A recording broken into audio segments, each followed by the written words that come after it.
Bonjour à tous, je suis contente de vous retrouver. Bienvenue sur cette chaîne. Si c'est la première fois que vous tombez dessus, sachez que je vous parle de la relation que j'ai avec ma soeur jumelle. Je suis malheureusement survivante de ma soeur jumelle qui est morte il y a peu de temps. Elle a eu le cancer du sein et avec une métastase osseuse au niveau de la hanche. Elle a très bien tenu pendant 3 ans et la 4e année a été l'année du déclin. Et donc nous sommes séparés par la mort maintenant. Je vous invite à vous abonner à cette chaîne. Ça m'encourage bien évidemment à poursuivre mon témoignage, mais aussi à mettre un pouce sur cette vidéo et puis peut-être même consulter les différentes vidéos que j'ai postées avant. Aujourd'hui, ce que je voudrais vous dire, c'est la question médicale. Alors c'est une question polémique, je sais très bien. Je ne pose pas de conseils médicaux ici. Je souhaite juste vous partager exactement ce qui nous est arrivé à ma soeur et moi. Donc c'est notre expérience à nous, c'est la nôtre. Il n'y en a qu'une, c'est celle que je connais. Et voilà, ça reste juste un témoignage. Alors, pourquoi j'ai dit sur ces 4 années de maladie, les 3 premières années se sont relativement bien passées. Elle a fait le choix, j'allais dire par défaut, de suivre un protocole naturel et alternatif de médecine traditionnelle parce que dans le cadre de la médecine conventionnelle qu'on connaît, et bien malheureusement quand on est dans le cas d'une métastase osseuse, il n'y a pas de solution. La médecine malheureusement ne peut pas proposer un programme de guérison. On ne peut pas proposer même du tout de guérison. Et très vite ont été entendus les mots de maladie incurable, maladie mortelle, aménager sa fin de vie et des choses comme ça. Et je vous parle de ça d'il y a 4 ans, au moment de sa maladie.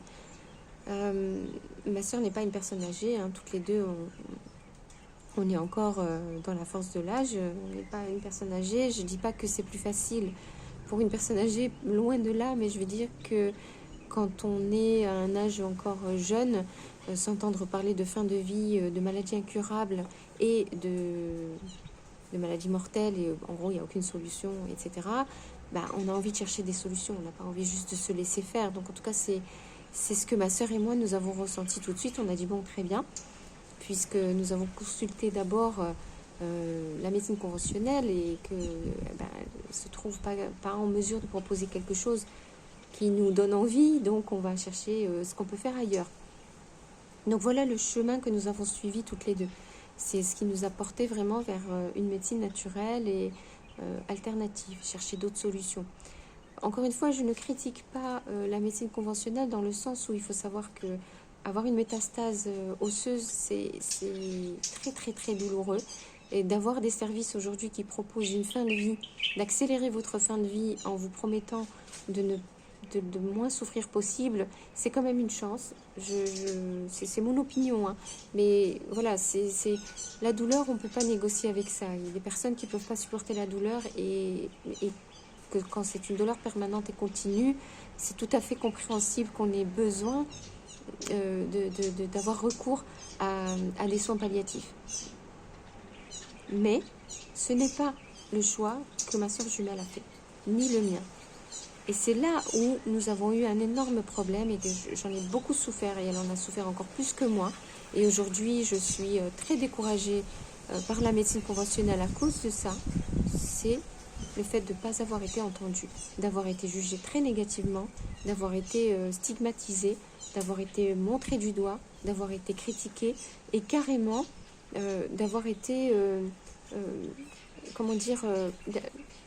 contrecarré dans les efforts que nous avions engagés nous-mêmes toutes les deux. C'est-à-dire que les personnes de l'hôpital que nous avons rencontrées donc en la 4e année, j'expliquerai pourquoi, ont simplement refusé en bloc tout ce que ma soeur avait mis en place depuis 3 ans et qui faisait qu'elle était en bon état, en bon état de survie, et qu'elle avait comme un peu gelé son cancer. Disons que c'est une façon de parler, mais disons qu'elle avait comme ralenti l'activité cancéreuse considérablement. Et ça, c'était inacceptable, visiblement, pour les quelques médecins et essentiellement médecins, parce qu'au niveau des infirmiers, des aides-soignants, on a eu quand même des gens beaucoup plus ouverts. on va dire, moitié-moitié. On est tombé, on a eu la chance de tomber sur des gens extrêmement humains et très ouverts, et la malchance de rencontrer exactement l'opposé. Des gens extrêmement butés, fermés et obtus. Voilà. Après, ça, c'est la nature humaine, ça n'a rien à voir avec le métier, bien évidemment. Et là, encore une fois, je ne critique pas, je vous parle juste de nous, notre point de vue, mon point de vue à moi, maintenant que je suis là. Je souhaite vraiment témoigner de cette question-là, qui a été une énorme souffrance.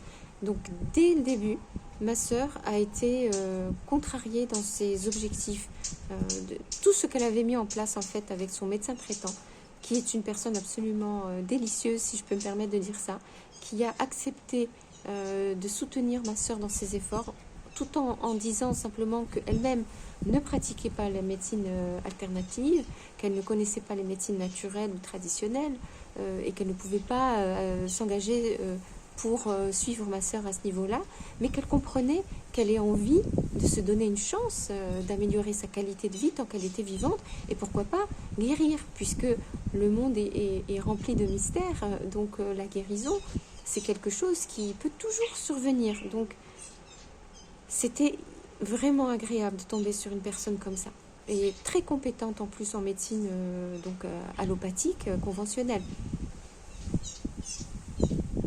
Et tous les efforts qu'elles avaient mis en place toutes les deux, donc son médecin traitant et ma sœur, ont été totalement balayés le jour où elle a mis les pieds à l'hôpital. Voilà. Et ça, c'est scandaleux. Donc ça, c'est vraiment quelque chose, je tiens à témoigner là-dessus, c'est que les médecins en place n'ont pas cherché à contacter le médecin traitant, n'ont pas cherché à continuer sur la lancée de ce qui avait été mis en place. Notamment, c'était pas grand-chose, hein, mais c'était de faire un suivi de prise de sang, parce que ma sœur était en train d'obtenir une baisse de ses marqueurs tumoraux. Et c'est un petit coup de pouce qui fait du bien au moral, qui donne envie de continuer ses efforts. Et même si ça n'a pas de vérité scientifique absolue, évidemment, les marqueurs tumoraux, mais vous savez ce que c'est. Quand on voit un marqueur qui va vers la baisse, vers la diminution, ça fait du bien, et c'est tout ce qu'on demande. Donc bien sûr que ça n'élimine pas le cancer et quoi que ce soit, mais quand même, il y a des petites choses comme ça, on n'en a pas beaucoup quand on est malade du cancer, et que c'est dur, qu'on lutte vraiment pour rester optimiste. On y tient à ce petit cadeau, que quand vous avez votre prise de sang, vous voyez que ça baisse, et que le reste du corps répond super bien, que vous avez des super taux en ce qui concerne le cholestérol, en fait tout ce qui est normalement alarmant ne l'est pas, et que vous n'avez que, entre guillemets, le problème du cancer, des cellules cancéreuses. Là, c'est vraiment quelque chose qui donne du souffle. Et puis surtout, je suis tellement reconnaissante à cette médecin, je le redis, d'avoir accepté d'entrer dans un chemin qu'elle ne maîtrisait pas, et d'avoir trouvé le moyen de réconforter ma sœur, parce que ma sœur est quelqu'un qui aime réconcilier, et donc elle parlait tout le temps de médecine intégrative, de permettre à ce que chacun trouve dans son domaine d'expertise le moyen d'aider le malade. Et ça, moi, je trouve ça magnifique. Et voilà. Et malheureusement, à l'hôpital, ça a été vraiment le contraire qu'on a eu. Alors, je ne dis pas que c'est tous les hôpitaux, je ne dis pas que c'est tous les médecins. C'est le médecin qu'on a rencontré, qui était le médecin-chef de son service de médecine générale, qui a décrété immédiatement, au bout de 3 jours, que ma sœur n'était pas à sa place à l'hôpital, et qu'il fallait qu'elle quitte l'hôpital pour aller immédiatement en soins palliatifs. Qu'il n'y avait pas d'autre choix possible.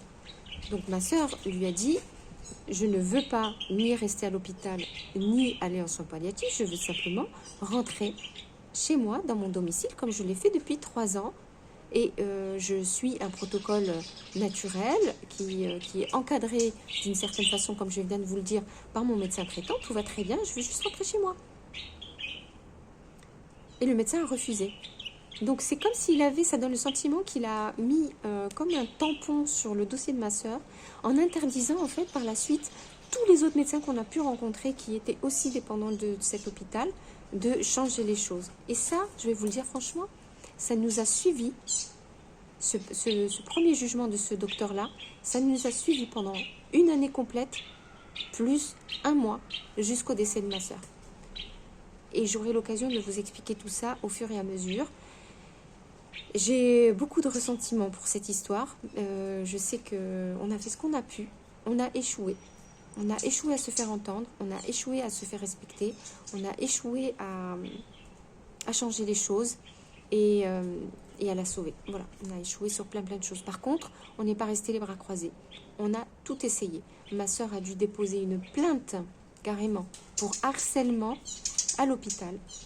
Elle a eu la commissaire de la ville où on était pour lui expliquer qu'elle était en train de se faire harceler, mais quotidiennement par ce médecin qui tous les jours lui demandait de partir et d'accepter sa proposition d'aller en soins palliatifs. Je vous passe les détails sur toutes les méthodes pour lui faire peur, pour lui faire lâcher prise, enfin, toutes les méthodes d'intimidation, voilà, qu'on peut imaginer. Alors, il n'y avait pas de maltraitance physique, hein. Ça, je tiens à le dire, il n'y avait pas de maltraitance physique. Et Dieu merci, parce que je vous dis qu'il y avait quand même une équipe d'infirmières, d'infirmiers et d'aides-soignants qui étaient tout à fait, j'allais dire, d'accord avec ma sœur et qui cherchaient à la soutenir plutôt qu'à lui enfoncer la tête encore plus. Mais le harcèlement, c'était l'autre partie de l'équipe qui travaillait pour le docteur et qui probablement, j'imagine, soit était d'accord avec lui, soit était un peu effrayé de contredire un peu ses ordres. En tout cas, il y a anguille sous roche, ça je peux vous le confirmer. Eh bien, elle a eu toutes les difficultés du monde à pouvoir déposer sa plainte. Elle a finalement pu le faire et pu changer de médecin, mais elle est restée encore à l'hôpital. Pour vous dire en fait tout simplement pourquoi elle est arrivée à l'hôpital, pourquoi le malheur de tout ça, et ça on peut pas, vous savez, on peut pas tout contrôler dans la vie. Il y a la vie, il y a ce qu'on fait nous, et puis il y a les événements, voilà, les événements qui se placent comme ça. Ce qui s'est passé tout simplement, c'est qu'elle était à la maison, elle était alitée depuis 3 semaines parce qu'elle avait donc très mal au genou, et maintenant on le sait, c'est qu'elle avait pour la première fois une métastase qui a migré au niveau du genou. Donc elle n'en avait pas eu depuis 3 ans.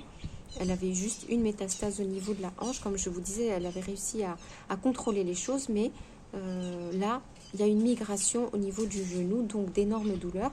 Et donc sa médecin lui avait demandé de rester le plus possible au repos et d'aller simplement faire un scanner et des radios, enfin pour faire un bilan complet en fait de son état de santé qu'elle n'avait pas fait depuis longtemps. Et la première place disponible, c'était que dans 3 semaines, donc c'est pour ça qu'elle lui a demandé de rester sagement allongée pendant 3 semaines. Et le jour où les ambulanciers sont venus pour la porter et la mettre sur un brancard, parce que donc elle ne pouvait pas se mobiliser facilement à cause du bassin, eh bien, ils lui ont brisé, mais je ne rigole pas, ils lui ont brisé l'os du fémur en la portant. Voilà, c'est un accident, hein, un accident qui aurait pu s'arrêter, c'est-à-dire qu'elle était allongée sur le ventre, et ça je tiens aussi à le témoigner, parce que l'hôpital a totalement refusé derrière de prendre acte de ce qui s'est passé. La société des ambulances n'a pas été inquiétée du tout, et voilà, elle avait juste besoin d'avoir une reconnaissance de ce qui lui est arrivé, mais même ça, évidemment, on lui a refusé. Et donc, les 2 ambulanciers sont arrivés au lieu d'être 3, alors que nous avions demandé 3 personnes, parce qu'il y avait justement le problème d'arriver à soulever au niveau du bassin. Elle était allongée sur le ventre et elle ne pouvait pas se déplacer, donc il fallait pouvoir la supporter par le ventre et par la tête et les pieds. Et donc là, les 2 personnes sont arrivées. Ils lui ont dit, on va vous prendre avec le drap, mais ne vous inquiétez pas, il y en a un devant, il va vous tirer, hop, et l'autre derrière, il va vous tirer, et on va vous soulever, hop, et on va vous déplacer sur le brancard. Ouais, mais quand vous faites ça, vous êtes à l'envers. Donc ma sœur s'est retrouvée comme une petite coquille, le ventre ici, et puis la tête et les jambes en l'air. Et ils ont forcé, en soulevant, ils ont forcé, et ça a fait crac. C'est affreux. C'était affreux. On a entendu un crac abominable, parce qu'ils ont vraiment fait comme un levier, et ils ont forcé, parce qu'ils n'arrivaient pas à la soulever, forcément, ils n'arrivaient pas à la soulever. Elle avait beau être maigre, c'est quand même un corps humain, c'est lourd à porter. Ils ont brisé son os. Voilà, tout simplement. Elle s'est retrouvée avec une énorme fracture, une douleur monumentale. C'est le SAMU qui est arrivé et ils l'ont emmenée à l'hôpital.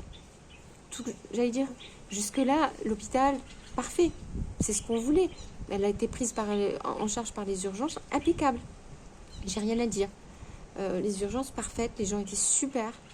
Elle s'est retrouvée sous morphine immédiatement, donc la douleur a été calmée. Elle a été rassurée, etc. Seulement, elle a démarré un traumatisme. À ce niveau-là, quelques jours après, on s'est rendu compte qu'elle avait été tellement choquée par ce qui s'est passé, parce qu'elle leur disait « arrêtez-vous, arrêtez-vous », mais eux, ils continuaient. Ils disaient « faites-nous confiance, mais c'est terrible de faire ça. Et puis finalement, c'est au bout du 3e jour, quand ils ont voulu la sortir des urgences, que ce fameux médecin en chef a décidé que madame n'était pas à sa place, qu'en étant cancéreuse jusqu'au cou à ce point, elle n'avait rien à faire là et qu'il fallait qu'elle aille en soins palliatifs pour une fin de vie. Et c'est là où on essayait de lui dire, vraiment, en essayant de mettre un dialogue, mais vous ne comprenez pas, on est au courant qu'elle est dans une maladie incurable pour la médecine conventionnelle. On n'est pas dans le déni, parce que c'est ce qu'il pensait. Il pensait simplement que ma sœur était folle. Mais c'est quand il a appris que ma sœur n'avait pas fait de protocole allopathique, de chimiothérapie chimique, qu'elle n'avait pas fait de radiothérapie ou de chirurgie, il était furieux. Donc, il a décidé que ça ne valait pas la peine d'aider une personne comme ça, vous comprenez. Enfin, je ne sais pas ce qui s'est dit, je vais être sincère et honnête avec vous. Je n'ai pas eu la chance d'avoir son opinion, parce que je n'ai eu que ses ordres qui étaient « vous irez en soins palliatifs ». Il n'y avait pas de dialogue possible avec lui. Il a été d'une traîtrise, d'une sournoiserie. Enfin, c'est quelqu'un, voilà. Je suppose qu'il était absolument convaincu de faire les choses bien, qu'il était convaincu que c'était le meilleur possible pour ma sœur, c'était d'aller en soins palliatifs.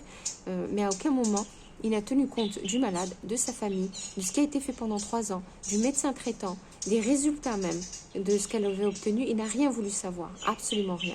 Et ce qui s'est passé, c'est que ma sœur lui disait, mais consultez mes examens, vous verrez les moments où j'ai eu des rémissions et les moments où ça va pas, mais vous verrez qu'il y a quelque chose qui bouge même. Parce que ma sœur faisait simplement une chimiothérapie naturelle. C'est pas qu'elle faisait rien, mais elle ne faisait pas ce que lui connaissait. Mais tout a été mis à la poubelle. Il a simplement jugé le dossier de ma sœur comme étant quelqu'un qui ne s'était pas soigné. C'est-à-dire, vous avez le cancer, vous avez une métastase, et puis vous, tranquille. Mais j'allais dire vous fumez, non, parce que ma sœur fumait même pas. Donc vous êtes là, tranquille, pépère, pendant 3 ans, il se passe rien. Oui, c'est normal. Ben non. Forcément, vous avez fait quelque chose. C'est, je veux dire, c'est pas, je veux dire, un cancer, c'est quand même quelque chose de virulent. Donc, c'est obligé que vous avez fait quelque chose. Mais comme il ne veut pas reconnaître que peut-être certains protocoles naturels peuvent donner dans certains cas des résultats ou des améliorations, quelque chose en tout cas, tout ça a été balayé à la poubelle et ça a été terrible. Donc, pas de dialogue, pas de possibilité de communiquer et simplement une menace au quotidien de vous allez quitter cet endroit et vous devez partir en soins palliatifs et finir votre vie avec des antidouleurs et ainsi de suite. À ce moment-là, ma sœur était à des années-lumière d'imaginer la mort, et moi aussi. On ne comprenait pas ce que venait faire cette espèce de médecin, cet homme, parce que je l'appelle même plus un médecin, mais cet homme-là, je ne comprenais même plus ce qu'il venait faire dans notre vie, ce gars-là. J'avais juste envie de dire, mais dégage en fait. Dégage tout simplement. D'accord, toi, si tu étais à sa place, tu irais en soins palliatifs, tu penserais que ta vie est terminée et qu'il n'y a plus rien à faire. Très bien, je respecte. Mais elle, non. Elle, c'est pas ce qu'elle pense, mais respecte-la. Eh ben non. Et honnêtement, je l'ai vu de mes propres yeux et je peux vous dire combien ça m'a fait souffrir de voir à quel point il cherchait à l'intimider en permanence et que c'est bien simple. Tous les jours, j'étais là. Et ça aussi, c'est un conseil que je vous donne. Si vous tenez à la personne que vous, j'allais dire que vous protégez, mais que vous aidez en étant proche aidant, familial, eh ben, soyez là, montrez-vous, soyez présent, parce que ça fait une énorme différence. Je ne l'ai pas lâché, ma sœur. Tous les jours, j'étais là. Tous les jours, j'étais là. À chaque fois qu'ils voulaient lui parler, manque de peau, j'étais là. Au bout d'un moment, ils avaient percuté que je venais qu'à partir de l'heure du déjeuner à peu près, et que je restais jusqu'au soir. Eh bien, ils essayaient de venir le matin. Et donc, ma sœur, au bout d'un moment, a exigé, avec des témoins, que le médecin ne puisse plus venir lui parler toute seule, à moins que la famille soit là. On a dû faire des pieds et des mains pour qu'elle puisse être respectée et puis elle commençait à être vraiment effrayée en fait. C'est vrai que malgré son courage, elle était effrayée quoi. Et moi, j'étais mais rongée de l'intérieur de voir ça. Et je n'ai pas arrêté de penser aux personnes âgées qui sont vulnérables, qui sont fatiguées, qui sont épuisées, qui savent plus croire et à qui on raconte ça. Et t'as cette espèce de médecin, que je dis cette espèce, hein, parce que vraiment je mets pas tous les médecins dans le même bateau, mais cette espèce de médecin qui se croit au-dessus de tout et qui pense avoir raison, et qui veut imposer sa loi, et qui peut parfaitement envoyer énormément de monde, j'allais dire, au mouroir de cette façon-là. Et voilà, j'avais vraiment mal au cœur à cause de ça. Voilà, ben je vais clore cette première partie ici. Je vous invite donc à nouveau à mettre un pouce sur cette vidéo. Et si ça vous a intéressé, n'hésitez pas à venir me rejoindre pour écouter la suite de cette partie que je veux vraiment témoigner avec vous sur la prise en charge médicale et le contact qu'on a eu avec le monde médical dans cette fameuse 4e année de sa maladie. Je vous fais des gros bisous et je vous dis à bientôt.